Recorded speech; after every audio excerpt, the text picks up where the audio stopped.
The Tragedy of the Korosko by Sir Arthur Conan Doyle. Chapter 9. As none of the three could understand Arabic, the order of the Emir would have been unintelligible to them had it not been for the conduct of Mansour. The unfortunate dragoman, after all his treachery and all his subservience and apostasy, found his worst fears realized when the Dervish leader gave his curt command.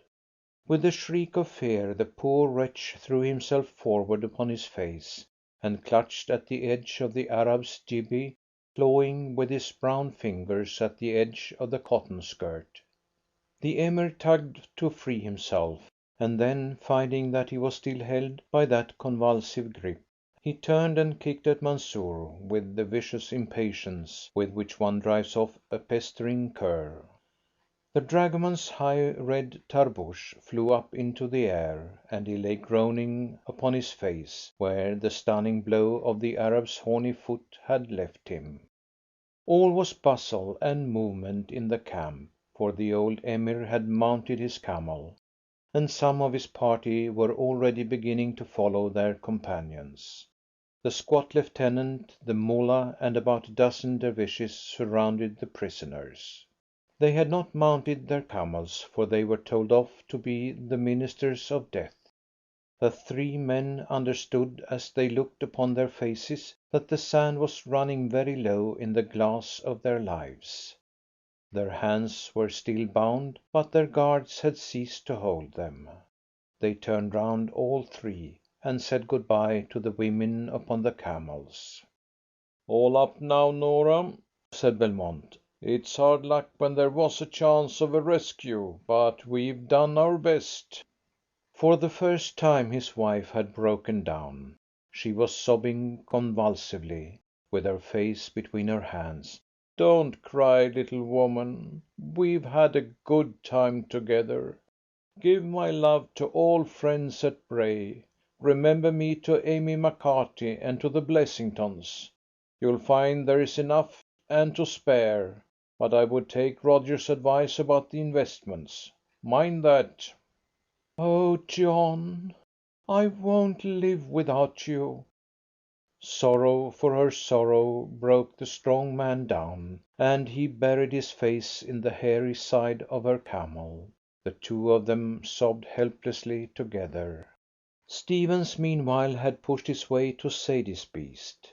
She saw his worn, earnest face looking up at her through the dim light. "Don't be afraid for your aunt and for yourself," said he. "I'm sure that you will escape. Colonel Cochrane will look after you. The Egyptians cannot be far behind. I do hope you will have a good drink before you leave the wells. I wish I could give your aunt my jacket, for it will be cold tonight. I'm afraid I can't get it off. She should keep some of the bread and eat it in the early morning." He spoke quite quietly, like a man who is arranging the details of a picnic. A sudden glow of admiration for this quietly consistent man warmed her impulsive heart. "How unselfish you are!" she cried. "I never saw any one like you. Talk about saints! There you stand in the very presence of death, and you think only of us." "I want to say a last word to you, Sadie, if you don't mind. I should die so much happier. I have often wanted to speak to you, but I thought that perhaps you would laugh, for you never took anything very seriously, did you?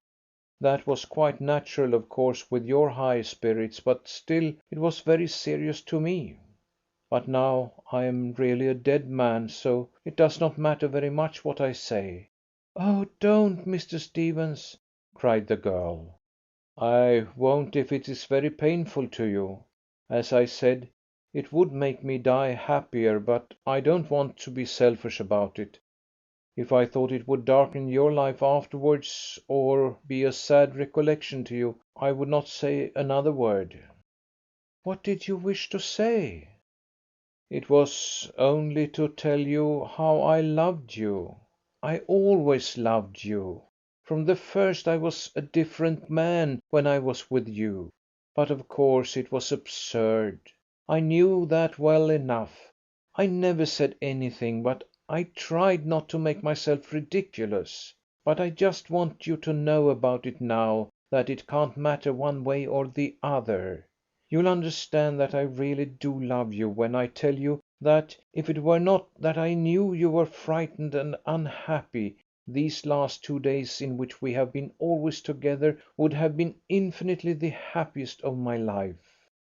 The girl sat pale and silent, looking down with wondering eyes at his upturned face. She did not know what to do or say in the solemn presence of this love which burned so brightly under the shadow of death. To her child's heart it seemed incomprehensible, and yet she understood that it was sweet and beautiful also. "I won't say any more," said he. "I can see that it only bothers you. But I wanted you to know, and now you do know. So it is all right. Thank you for listening so patiently and gently. Good bye, little Sadie. I can't put my hand up. Will you put yours down?" She did so, and Stephens kissed it. Then he turned and took his place once more between Belmont and Fardet. In his whole life of struggle and success he had never felt such a glow of quiet contentment as suffused him at that instant when the grip of death was closing upon him. There is no arguing about love. It is the innermost fact of life, the one which obscures and changes all the others, the only one which is absolutely satisfying and complete. Pain is pleasure, and want is comfort, and death is sweetness when once that golden mist is round it. So it was that Stephens could have sung with joy as he faced his murderers. He really had not time to think about them. The important, all engrossing, delightful thing was that she could not look upon him as a casual acquaintance any more. Through all her life she would think of him. She would know. Colonel Cochrane's camel was at one side, and the old soldier, whose wrists had been freed, had been looking down upon the scene and wondering, in his tenacious way, whether all hope must really be abandoned. It was evident that the Arabs who were grouped round the victims were to remain behind with them, while the others who were mounted would guard the three women and himself.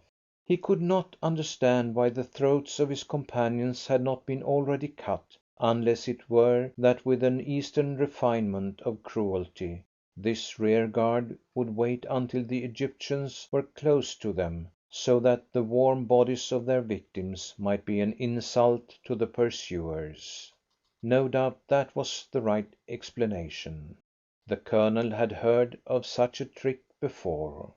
But in that case there would not be more than 12 Arabs with the prisoners. Were there any of the friendly ones among them?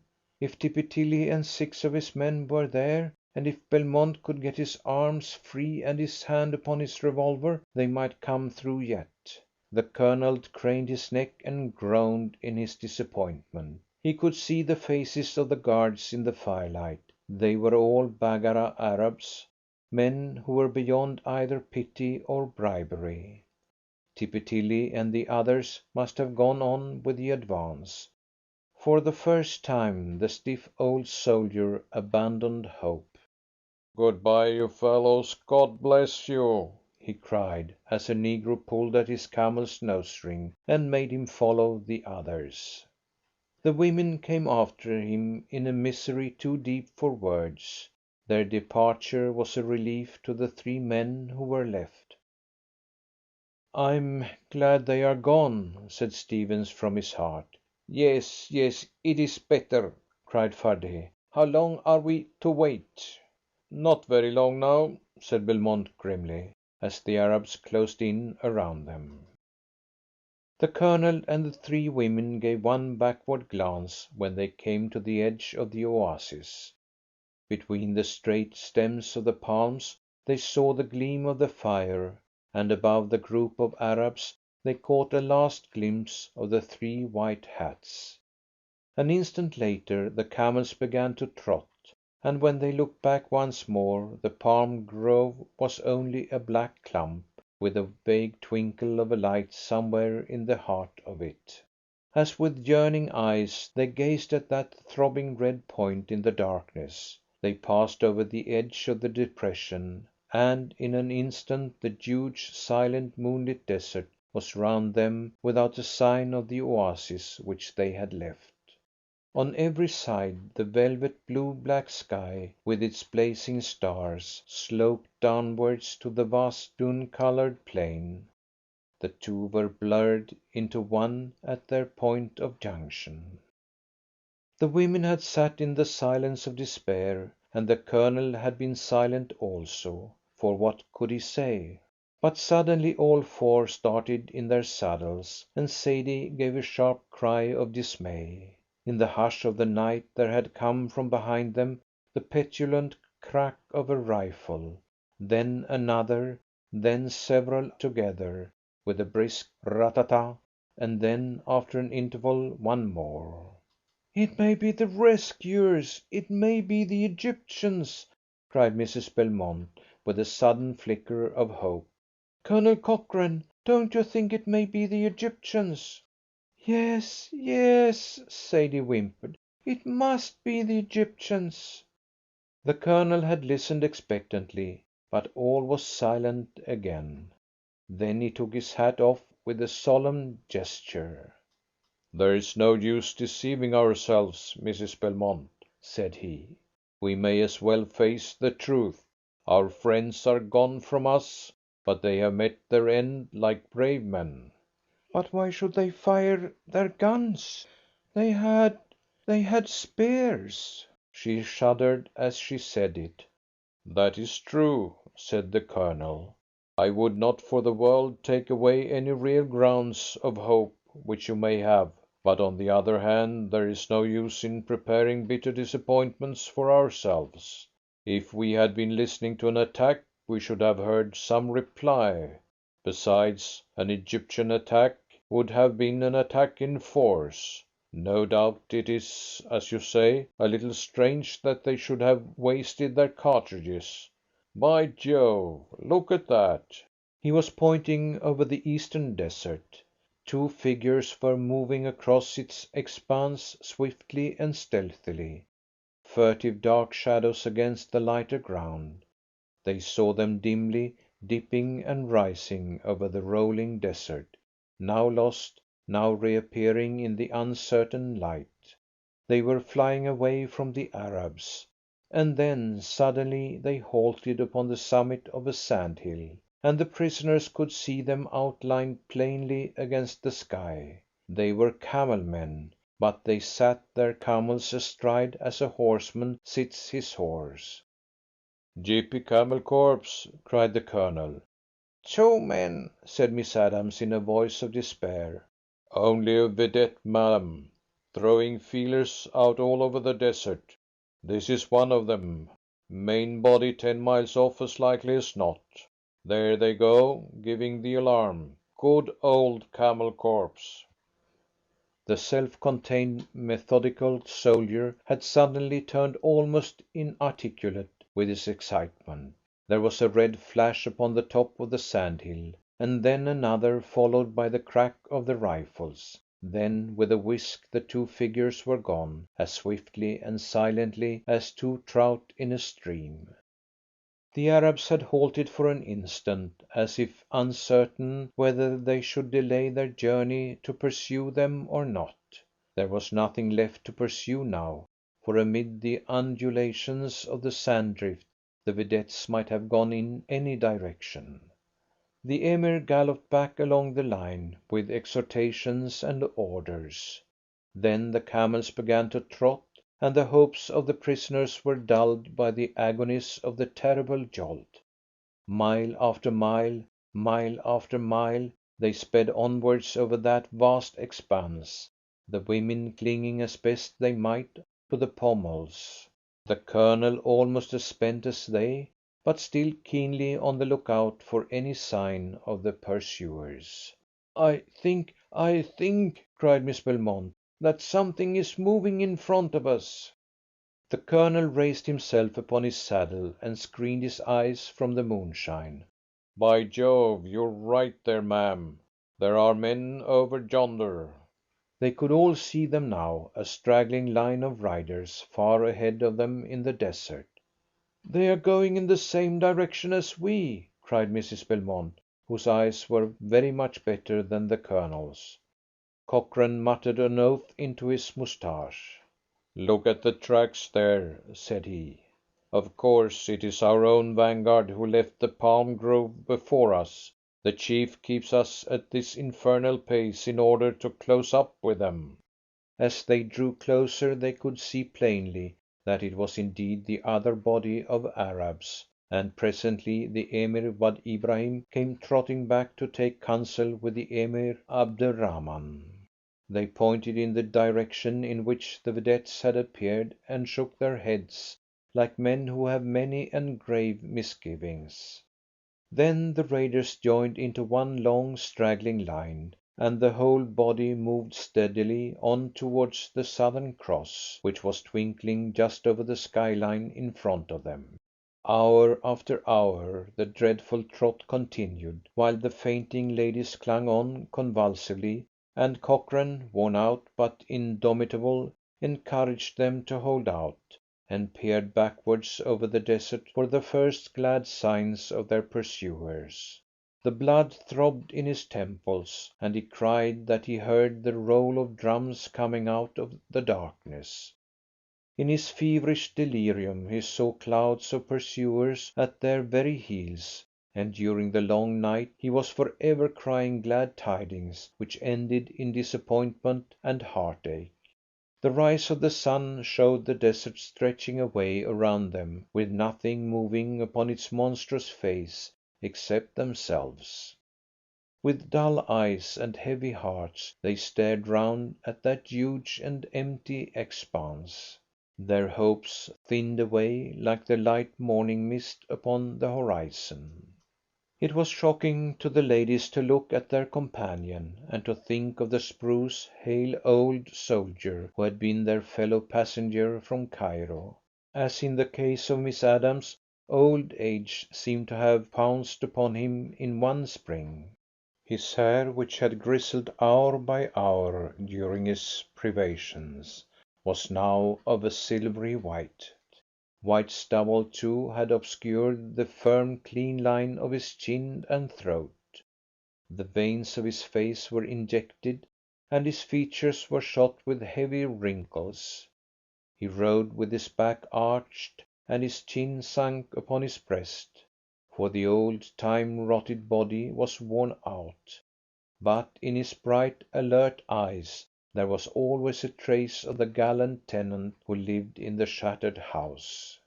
Delirious, spent, and dying, he preserved his chivalrous, protecting air as he turned to the ladies, shot little scraps of advice and encouragement at them, and peered back continually for the help which never came.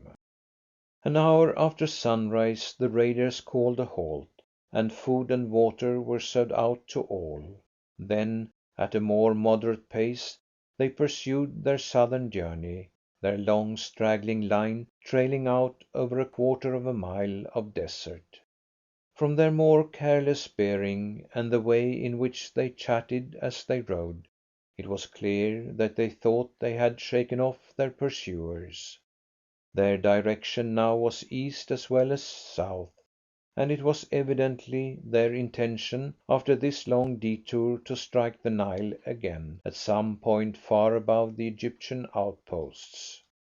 Already the character of the scenery was changing, and they were losing the long levels of the pebbly desert, and coming once more upon those fantastic sunburned black rocks and that rich orange sand through which they had already passed.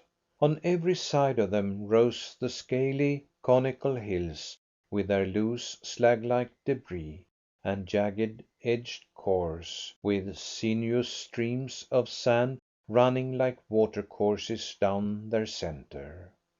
The camels followed each other, twisting in and out among the boulders, and scrambling with their adhesive spongy feet over places which would have been impossible for horses.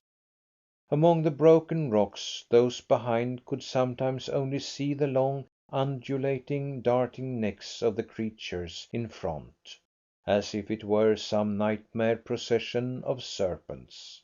Indeed, it had much the effect of a dream upon the prisoners, for there was no sound, save the soft dull padding and shuffling of the feet.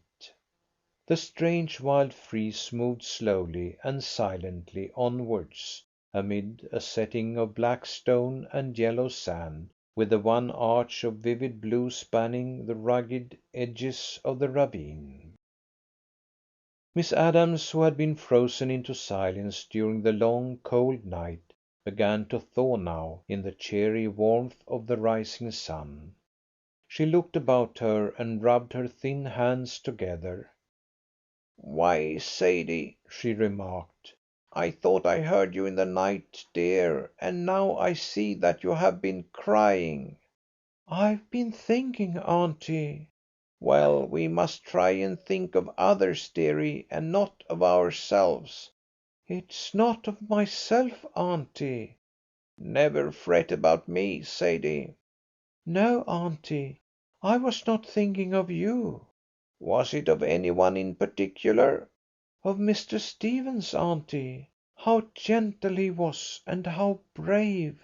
To think of him fixing up every little thing for us, and trying to pull his jacket over his poor roped up hands, with those murderers waiting all round him. He's my saint and hero from now ever after." "Well, he's out of his troubles anyhow," said Miss Adams, with that bluntness which the years bring with them. "Then I wish I was also." "I don't see how that would help him." "Well, I think he might feel less lonesome," said Sadie, and drooped her saucy little chin upon her breast.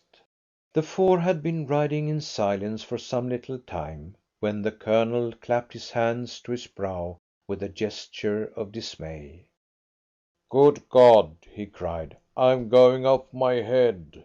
Again and again they had perceived it during the night, but he had seemed quite rational since daybreak. They were shocked, therefore, at this sudden outbreak, and tried to calm him with soothing words. "Mad as a hatter!" he shouted. "Whatever do you think I saw?" "Don't trouble about it, whatever it was," said Mrs. Belmont, laying her hand soothingly upon his as the camels closed together. "It's no wonder that you are overdone. You have thought and worked for all of us so long. We shall halt presently, and a few hours' sleep will quite restore you." But the Colonel looked up again, and again he cried out in his agitation and surprise. "I never saw anything plainer in my life," he groaned. "It's on the point of rock on our right front. Poor old Stuart with my red cummerbund round his head, just the same as we left him." The ladies had followed the direction of the Colonel's frightened gaze, and in an instant they were all as amazed as he. There was a black bulging ridge, like a bastion, upon the right side of the terrible khor up which the camels were winding. At one point it rose into a small pinnacle. On this pinnacle stood a solitary, motionless figure, clad entirely in black, save for a brilliant dash of scarlet upon his head. There could not surely be two such short, sturdy figures, or such large, colourless faces in the Libyan desert. His shoulders were stooping forward, and he seemed to be staring intently down into the ravine. His pose and outline were like a caricature of the great Napoleon. "Can it possibly be he?" "It must be, it is!" cried the ladies. "You see, he is looking towards us and waving his hand." "Good heavens, they'll shoot him! Get down, you fool, or you'll be shot!" roared the Colonel, but his dry throat would only emit a discordant croaking. Several of the Dervishes had seen the singular apparition upon the hill, and had unslung their Remingtons, but a long arm suddenly shot up behind the figure of the Birmingham clergyman, a brown hand seized upon his skirts, and he disappeared with a snap. Higher up the pass, just below the spot where Mr. Stuart had been standing, appeared the tall figure of the Emir Abderrahman. He had sprung upon a boulder, and was shouting and waving his arms. But the shouts were drowned in a long, rippling roar of musketry from each side of the khor. The bastion-like cliff was fringed with gun barrels, with red tabooshes dropping over the triggers. From the other lip also came the long spurts of flame and the angry clatter of the rifles. The raiders were caught in an ambuscade. The Emir fell, but was up again and waving. There was a splotch of blood upon his long white beard. He kept pointing and gesticulating, but his scattered followers could not understand what he wanted. Some of them came tearing down the pass, and some from behind were pushing to the front. A few dismounted and tried to climb up, sword in hand, to that deadly line of muzzles. But one by one they were hit, and came rolling from rock to the bottom of the ravine. The shooting was not very good.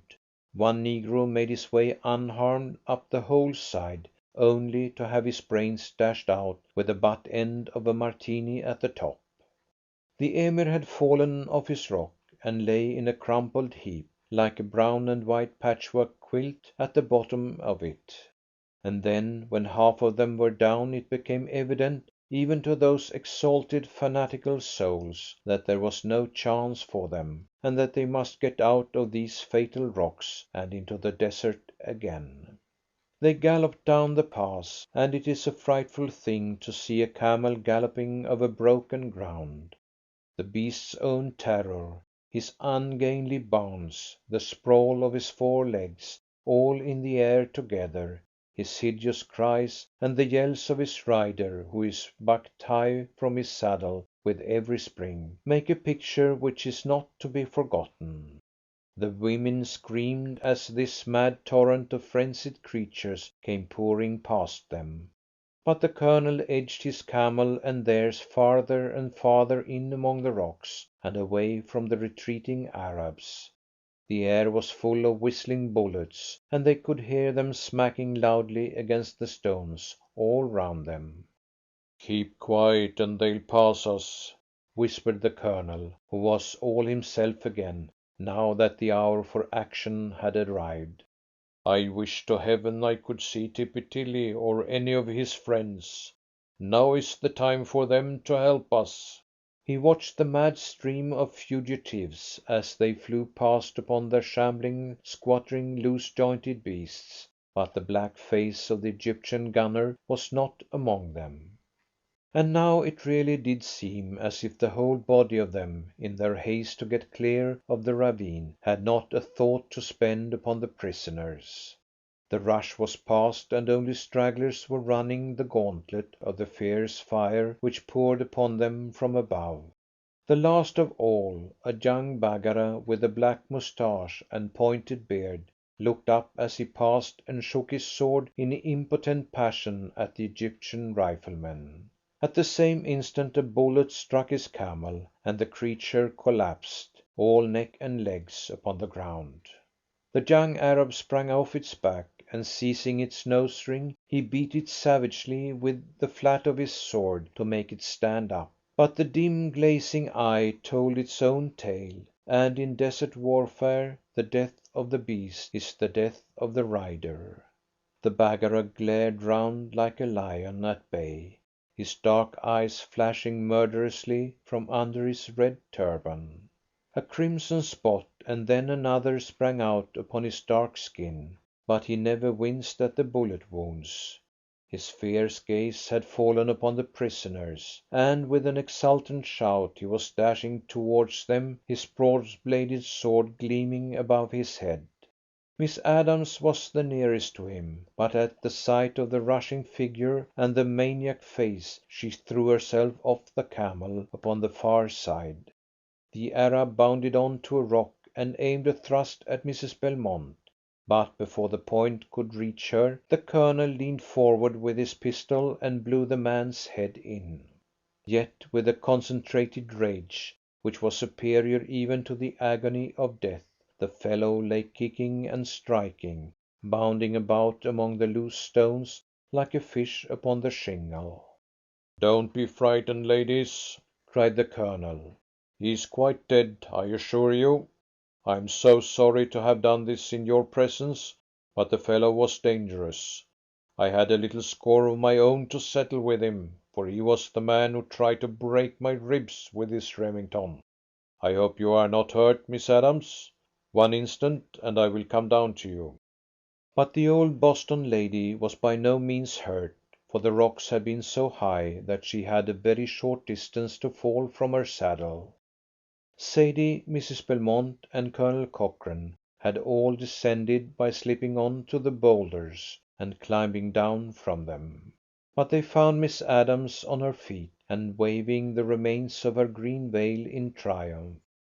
"Hooray, Sadie! Hooray, my own darling Sadie!" she was shrieking. "We are saved, my girl! We are saved after all!"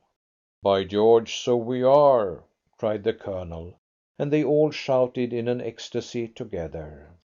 But Sadie had learned to think more about others during those terrible days of schooling. Her arms were round Mrs. Belmont, and her cheek against hers. "You dear, sweet angel!" she cried. "How can we have the heart to be glad when you—" "But I don't believe it is so," cried the brave Irishwoman. "No, I'll never believe it until I see John's body lying before me. And when I see that, I don't want to live to see anything more."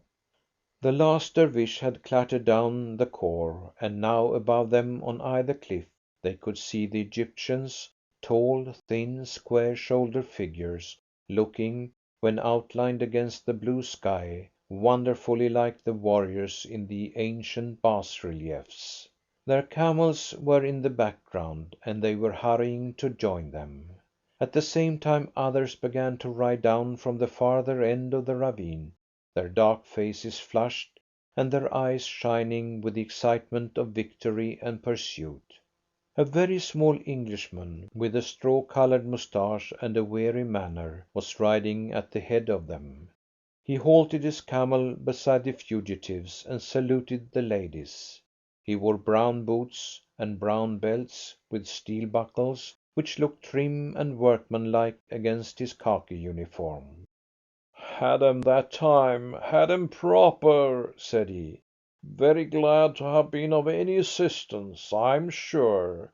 Hope you're none the worse for it all. What I mean, it's rather rough work for ladies." "You're from Halfa, I suppose?" asked the Colonel. "No, we're from the other show. We're the Sarras crowd, you know. We met in the desert, and we headed 'em off, and the other Johnnies herded 'em behind. We've got 'em on toast, I tell you. Get up on that rock and you'll see things happen. It's going to be a knockout in one round this time." "We left some of our people at the wells. We are very uneasy about them," said the Colonel. "I suppose you haven't heard anything of them?" The young officer looked serious and shook his head. "Bad job that," said he. "They're a poisonous crowd when you put 'em in a corner. What I mean, we never expected to see you alive, and we're very glad to pull any of you out of the fire. The most we hoped was that we might revenge you." "Any other Englishman with you?" "Archer is with the flanking party. He'll have to come past, for I don't think there's any other way down. We've got one of your chaps up there, a funny old bird with a red topknot. See you later, I hope. Good day, ladies." He touched his helmet, tapped his camel, and trotted on after his men. "We can't do better than stay where we are until they are all past," said the Colonel, for it was evident now that the men from above would have to come round. In a broken single file they went past, black men and brown, Sudanese and fellaheen, but all of the best, for the Camel Corps is the corps d'élite of the Egyptian army. Each had a brown bandolier over his chest and his rifle held across his thigh. A large man with a drooping black moustache and a pair of binoculars in his hand was riding at the side of them. "Halloa, Archer!" croaked the Colonel. The officer looked at him with the vacant, unresponsive eye of a complete stranger. "I'm Cochrane, you know. We travelled up together." "Excuse me, sir, but you have the advantage of me," said the officer. "I knew a Colonel Cochrane, but you are not the man. He was 3 inches taller than you, with black hair and—" "That's all right," cried the Colonel testily. "You try a few days with the Dervishes and see if your friends will recognize you." "Good God, Cochrane! Is it really you? I could not have believed it. Great Scott, what you must have been through! I've heard before of fellows growing grey in a night, but by Jove!" "Quite so," said the Colonel, flushing. "Allow me to hint to you, Archer, that if you could get some food and drink for these ladies instead of discussing my personal appearance, it would be much more practical." "That's all right," said Captain Archer. "Your friend Stuart knows that you are here, and he is bringing some stuff round for you. Poor fare, ladies, but the best we have." "You're an old soldier, Cochrane. Get up on the rocks presently, and you'll see a lovely sight. No time to stop, for we shall be in action again in 5 minutes. Anything I can do before I go?" "You haven't got such a thing as a cigar?" asked the Colonel wistfully. Archer drew a thick, satisfying Partaga from his case, and handed it down, with half a dozen wax vestas. Then he cantered after his men, and the old soldier leaned back against the rock and drew in the fragrant smoke. It was then that his jangled nerves knew the full virtue of tobacco, the gentle anodyne which stays the failing strength and soothes the worrying brain. He watched the dim blue reek swirling up from him, and he felt the pleasant aromatic bite upon his palate, while a restful languor crept over his weary and harassed body. The three ladies sat together upon a flat rock. "Good land, what a sight you are, Sadie!" cried Miss Adams suddenly, and it was the first reappearance of her old self. "What would your mother say if she saw you? Why, sakes alive, your hair is full of straw, and your frock clean crazy." "I guess we all want some setting to rights," said Sadie, in a voice which was much more subdued than that of the Sadie of old. "Mrs. Belmont, you look just too perfectly sweet anyhow, but if you'll allow me, I'll fix your dress for you." But Mrs. Belmont's eyes were far away, and she shook her head sadly as she gently put the girl's hands aside. "I do not care how I look. I cannot think of it," said she.